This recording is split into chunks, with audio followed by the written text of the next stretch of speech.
Assalamualaikum warahmatullahi wabarakatuh. Saya Nur Faizah binti Juraidi, S46136. Saya akan membentangkan laporan projek ilmiah tahun akhir yang telah saya jalankan. Projek ini bertajuk Faktor Peramal Terhadap Kesejahteraan Psikologi Anak Yatim di Perkaya Marang.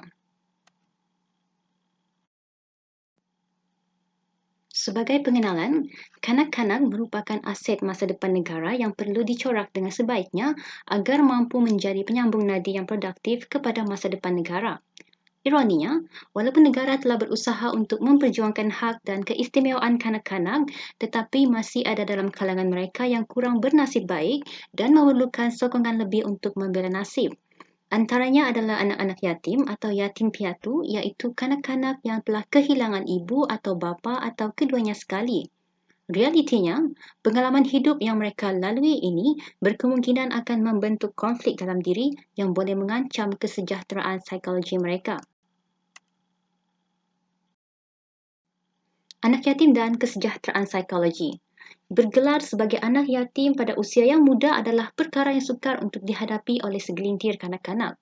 Kematian atau kehilangan insan yang signifikan dalam hidup berkemungkinan akan memberi impak terhadap kesejahteraan psikologi mereka.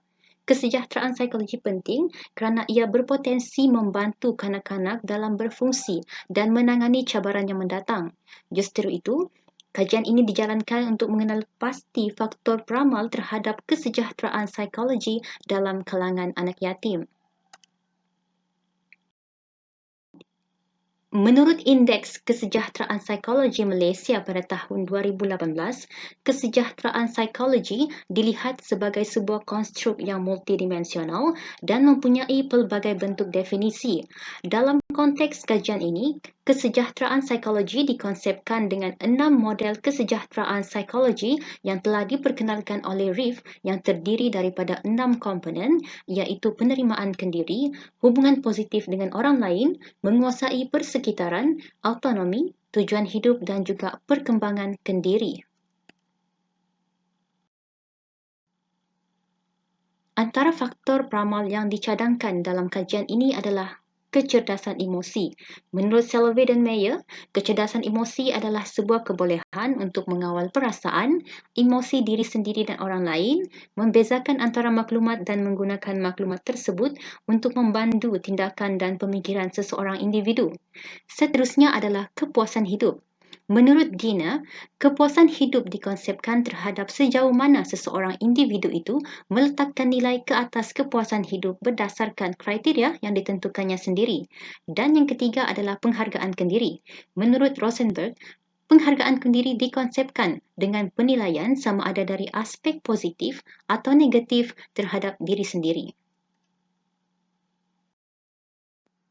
Berikut merupakan pernyataan masalah yang telah dikaji dalam kajian ini. Menurut Nur Saidatina pada tahun 2017, selain daripada individu dewasa, kanak-kanak juga menghadapi isu melibatkan kesejahteraan psikologi. Dari segi kepuasan hidup, kehilangan ibu bapa pada peringkat awal usia adalah perkara yang tidak mudah untuk dilalui. Masih banyak perkara yang diharapkan oleh kanak-kanak daripada ibu bapa mereka pada peringkat ini untuk memenuhi kepuasan hidup yang mereka impikan.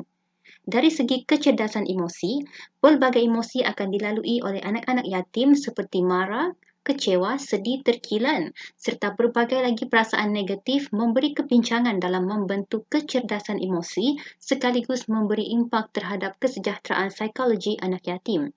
Dan dari segi penghargaan kendiri, penghargaan kendiri yang rendah dalam kalangan anak yatim akibat kehilangan ibu bapa atau keduanya disebabkan mereka hilang tempat bergantung, berlindung, kasih sayang, rasa dihargai dan hilang peluang-peluang untuk melalui proses kehidupan bersama ibu bapa dan keduanya. Dalam menjalani kehidupan sebagai seorang anak yang kehilangan ibu bapa atau keduanya, pastinya perkara ini menjadi tamparan hebat buat kanak-kanak. Berikut merupakan objektif bagi kajian ini, iaitu yang pertama adalah untuk mengenal pasti tahap kepuasan hidup, kecerdasan emosi, penghargaan kendiri dan kesejahteraan psikologi dalam kalangan penghuni asrama anak yatim di Perkaya Marang.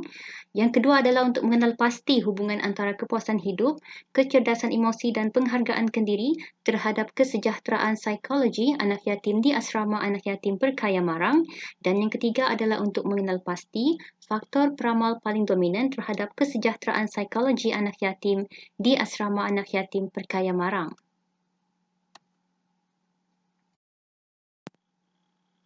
Persoalan bagi kajian ini adalah, apakah tahap kepuasan hidup, kecerdasan emosi, penghargaan kendiri serta kesejahteraan psikologi anak yatim di asrama anak yatim Perkaya Marang? Yang kedua adalah, adakah terdapat hubungan antara kepuasan hidup, kecerdasan emosi, penghargaan kendiri dengan kesejahteraan psikologi anak yatim di asrama anak yatim Perkaya Marang? Dan yang ketiga adalah, apakah faktor peramal paling dominan terhadap kesejahteraan psikologi anak yatim di asrama anak yatim Perkaya Marang? Berikut merupakan hipotesis bagi kajian ini. Yang pertama adalah, terdapat hubungan yang signifikan antara kepuasan hidup dengan kesejahteraan psikologi anak yatim di asrama anak yatim Perkaya Marang.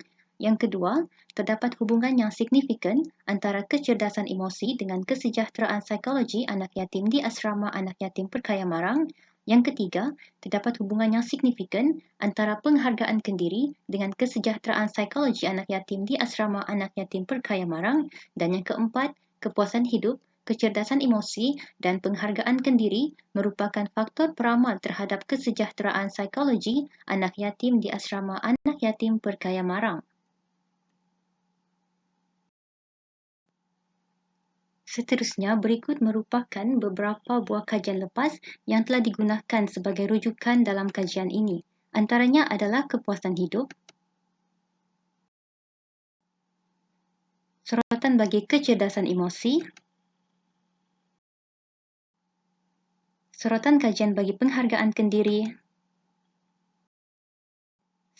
sorotan kajian berkaitan kesejahteraan psikologi,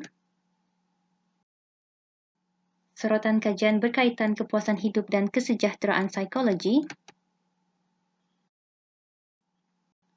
sorotan kajian berdasarkan kecerdasan emosi dan kesejahteraan psikologi, dan juga sorotan kajian penghargaan kendiri dan kesejahteraan psikologi. Berikut merupakan metodologi bagi kajian ini. Reka bentuk kajian adalah berbentuk kuantitatif, iaitu dengan menggunakan soal selidik. Lokasi kajian dijalankan di asrama anak yatim Perkaya yang terletak di Marang. Populasi dan sampel kajian adalah dalam kalangan penghuni asrama anak yatim yang berusia 18 tahun ke bawah.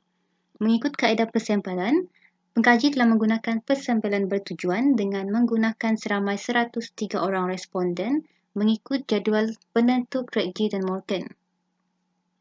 Instrumen kajian yang digunakan adalah skala kesejahteraan psikologi RIF, skala kecerdasan emosi, skala penghargaan kendiri dan juga skala kepuasan hidup. Sebelum kajian yang sebenar dilakukan, sebuah kajian rintis telah dilaksanakan di Rumah Anak Yatim dan Asnaf As-Sakinah Papar di Sabah. Responden adalah dalam kalangan penghuni rumah tersebut, berusia di bawah 18 tahun dan juga dipilih berdasarkan persampalan bertujuan. Berikut merupakan ringkasan instrumen yang telah digunakan, iaitu skala kepuasan hidup 5 item, skala kecerdasan emosi 26 item, skala penghargaan kendiri 10 item dan juga skala kesejahteraan psikologi iaitu 29 item. Seterusnya, berikut merupakan ringkasan kebolehpercayaan kajian. Bagi instrumen kepuasan hidup, nilai pekali kebolehpercayaan pada kajian rintis adalah 0.78, manakala pada nilai pekali kebolehpercayaan kajian sebenar adalah 0.65. Bagi instrumen kecerdasan emosi, nilai pekali kebolehpercayaan pada kajian rintis adalah 0.86 dan nilai pekali kebolehpercayaan pada kajian sebenar adalah 0.89. Bagi instrumen penghargaan kendiri, nilai pekali kebolehpercayaan pada kajian rintis adalah 0.56 dan kajian sebenar adalah 0.65. Disebabkan instrumen ini mempunyai nilai item yang sedikit, tindakan untuk membuang item yang mempengaruhi kebolehpercayaan instrumen dikhawatiri tidak dapat membandingkan keputusan kajian dengan kajian yang terdahulu. Oleh itu, instrumen telah dipertimbangkan untuk digunakan semula pada kajian sebenar. Dan akhir sekali adalah instrumen kesejahteraan psikologi.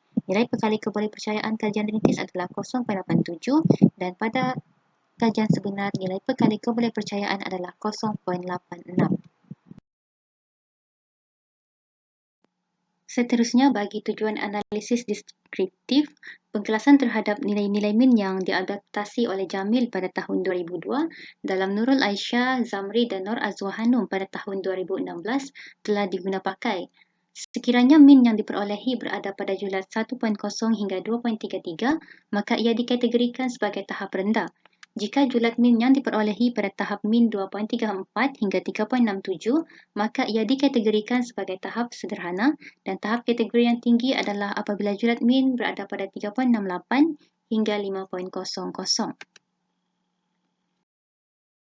Bagi tujuan menganalisis instrumen kepuasan hidup, terdapat 7 peringkat skor. Skor tersebut seperti jadual yang ditunjukkan.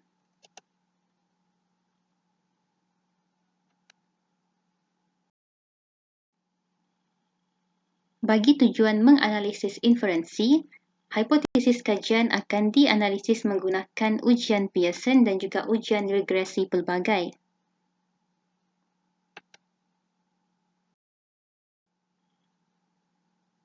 Bagi 3 hipotesis terawal, hubungan antara pemboleh ubah akan diuji dengan mengambil kira kekuatan hubungan yang berpandukan kepada skala kekuatan hubungan yang telah dibina oleh Cohen, Mannion dan juga Marison.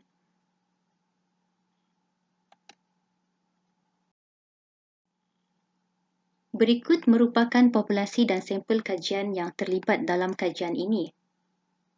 Dari segi jantina, lelaki seramai 65 responden dan perempuan adalah 38 orang responden. Dari segi demografi umur, 2 orang responden adalah berusia dalam lingkungan 13 hingga 15 tahun dan 101 orang responden berusia dalam lingkungan 16 hingga 18 tahun.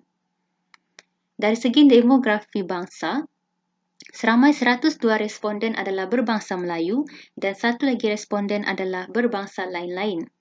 Dari segi demografi agama, seramai 103 orang responden adalah beragama Islam. Dan dari segi bilangan adik-beradik, seramai 1 orang responden merupakan anak tunggal, 4 orang responden mempunyai 2 orang adik-beradik, 18 orang responden mempunyai 3 orang adik-beradik dan 80 orang responden mempunyai 4 orang dan ke atas adik-beradik. Bagi tahap kepuasan hidup, kajian mendapati bahawa responden memiliki tahap hidup sedikit berpuas hati. Hal ini dapat dilihat melalui skor dan skala yang telah diperolehi oleh responden yang telah menjawab soal selidik ini.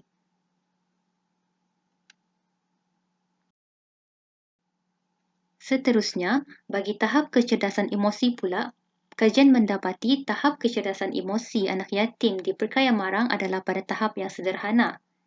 Berikut merupakan tahap taburan responden mengikut tahap kecerdasan emosi. Seramai 2 orang responden mempunyai tahap kecerdasan emosi yang rendah, 53 orang responden memiliki tahap kecerdasan emosi yang sederhana dan 48 orang responden memiliki tahap kecerdasan emosi yang tinggi. Berdasarkan analisis kecerdasan emosi mengikut domain, terdapat 3 domain yang telah disenaraikan iaitu regulasi emosi, kenal emosi dan guna emosi. Purata keseluruhan mendapati setiap tahap bagi domain ini adalah sederhana. Bagi tahap penghargaan kendiri pula, kajian mendapati bahawa anak yatim di Perkaya Marang memiliki tahap penghargaan kendiri yang sederhana. Berdasarkan jadual, seramai 41 orang responden memiliki tahap penghargaan kendiri yang rendah, 61 orang responden memiliki tahap penghargaan kendiri yang sederhana dan hanya 1 orang sahaja responden yang memiliki tahap penghargaan kendiri yang tinggi. Bagi tahap kesejahteraan hidup pula, kajian mendapati bahawa anak yatim diperkaya marang mempunyai tahap kesejahteraan hidup yang tinggi. Mengikut taburan responden tahap kesejahteraan psikologi, seramai 4 orang responden memiliki tahap kesejahteraan psikologi yang rendah. 27 orang responden memiliki tahap kesejahteraan psikologi yang sederhana dan 72 orang responden memiliki tahap kesejahteraan psikologi yang tinggi. Mengikut analisis kesejahteraan psikologi mengikut domain, tahap kesejahteraan psikologi jumlah purata bagi setiap domain adalah sederhana. Hal ini dapat ditunjukkan melalui jadual yang telah disediakan.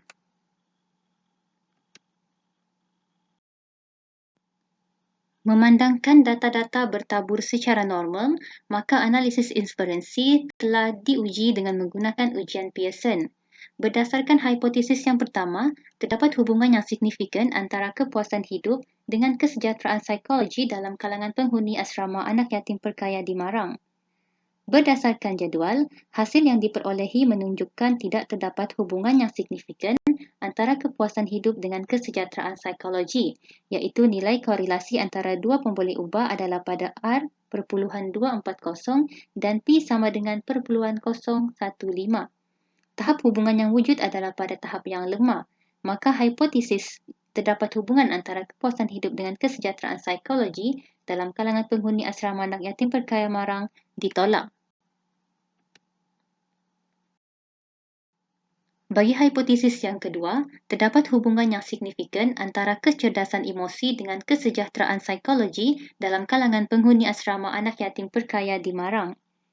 Hasil yang diperolehi menunjukkan terdapat hubungan positif yang signifikan antara kecerdasan emosi dengan kesejahteraan psikologi, iaitu nilai korelasi 0.483 P sama dengan 0.000.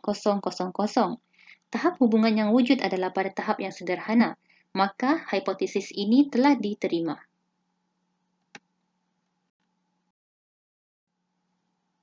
Seterusnya, bagi hipotesis yang ketiga, terdapat hubungan yang signifikan antara penghargaan kendiri dengan kesejahteraan psikologi dalam kalangan penghuni asrama anak yatim perkaya di Marang. Hasil yang diperolehi menunjukkan tidak terdapat hubungan yang signifikan antara penghargaan kendiri dengan kesejahteraan psikologi dengan nilai korelasi R sama dengan 0.061 dan P sama dengan 0.539. Tahap hubungan signifikan yang wujud adalah pada tahap yang sangat lemah, maka hipotesis ini telah ditolak.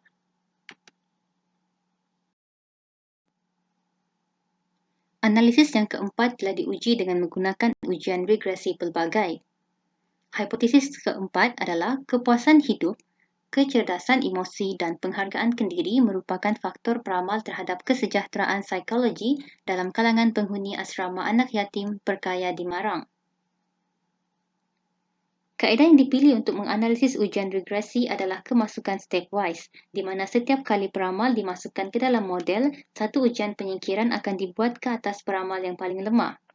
Dalam kajian ini, nilai pemboleh ubah yang merupakan peramal signifikan kepada kesejahteraan psikologi adalah pemboleh ubah kecerdasan emosi, iaitu beta sama dengan 0.497, P sama dengan 0.000 dan T sama dengan 5.549. Ini menunjukkan bahawa kecerdasan emosi mempunyai impak yang kukuh sebagai faktor peramal kepada kesejahteraan psikologi penghuni asrama anak yatim di Perkaya Marang. Dengan itu, hipotesis ini diterima separa. Seterusnya, dari segi implikasi kajian ini dapat memberikan gambaran kepada masyarakat akan isu kesejahteraan psikologi yang wujud dalam kehidupan segelintir anak yatim. Penting bagi setiap ahli masyarakat untuk cakna akan hal yang boleh membantu dalam menyumbang kepada penyelesaian isu tersebut. Selain itu, kajian ini dapat membantu pengurusan institusi anak yatim untuk melihat dan mengambil tahu akan kepentingan kesejahteraan psikologi dalam kalangan anak yatim.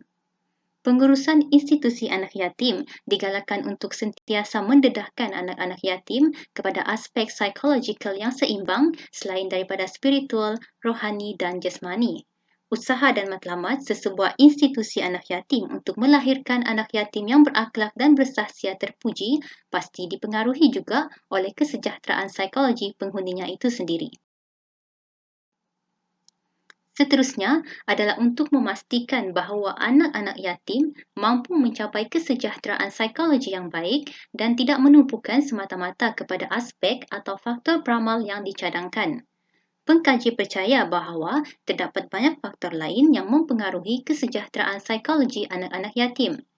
Maklumat yang dikongsi dan diperoleh ini mampu memberi manfaat yang besar kepada anak-anak yatim dari aspek membangunkan dan meningkatkan kesejahteraan psikologi mereka. Berdasarkan cadangan kajian, dalam memastikan kesejahteraan psikologi anak yatim berada pada tahap yang minima, aspek kepuasan hidup anak yatim perlu diambil kira dalam setiap perkara. Mereka perlu dididik dengan ilmu dan diberikan kefahaman bahawa kepuasan hidup adalah berbeza dari setiap individu agar mereka faham bahawa kepuasan hidup bukan semata-mata berbentuk material. Selain itu, tidak mengabaikan keperluan dan kebajikan yang seharusnya diperolehi oleh anak-anak yatim. Seterusnya, menyedari hakikat bahawa kecerdasan emosi adalah aspek yang memberi kesan terhadap kesejahteraan psikologi, maka penting untuk aspek ini diberikan keutamaan. Pentingnya peranan dan tanggungjawab anak yatim itu sendiri untuk melatih diri mereka dalam mengurus dan mengawal emosi dengan sebaiknya. Peranan penjaga dan masyarakat sekitar juga penting untuk menggalakkan dan mendorong pembentukan emosi yang positif dalam diri anak-anak yatim. Ramai pengkaji yang berpendapat bahawa penghargaan kendiri atau self-esteem memberi pengaruh yang besar terhadap kesejahteraan psikologi individu. Disarankan bagi pihak-pihak yang tertentu agar dapat menganjurkan program-program khas yang mempunyai unsur-unsur pendedahan terhadap penghargaan kendiri, membantu mereka untuk tidak bergantung kepada penerimaan orang lain serta tetap yakin dan percaya kepada diri sendiri. Hal ini adalah kerana individu yang memiliki autonomi yang tinggi dalam diri mampu untuk membuat keputusan serta mampu untuk melepaskan diri daripada tekanan sosial tanpa menilai diri mereka melalui pandangan orang lain. Sumbangan kepada ilmu adalah menambah pengetahuan dan pengalaman berkaitan kajian kesejahteraan psikologi anak yatim. Kajian diharap dapat berguna kepada pengembangan ilmu pengetahuan khususnya psikologi dan kajian ini diharap dapat dijadikan sumber rujukan dan maklumat kepada yang memerlukan. Kesimpulannya, kajian ini diharap mampu menjadi sarana pengembangan ilmu yang dapat diaplikasikan untuk menjana pengetahuan dan maklumat yang lebih meluas. Justru itu, semoga kajian ini dapat memberikan pengetahuan serta manfaat bagi beberapa pihak yang memerlukan. Dalam memastikan wujudnya kesejahteraan psikologi yang baik dalam kalangan anak yatim, setiap pihak perlu berganding bahu untuk memastikan bukan sahaja kebajikan, malahan aspek psikologi anak yatim juga perlu disantuni dalam usaha untuk membantu mereka berhadapan dengan dunia masa kini yang semakin mencabar akal dan emosi. Sekian, terima kasih.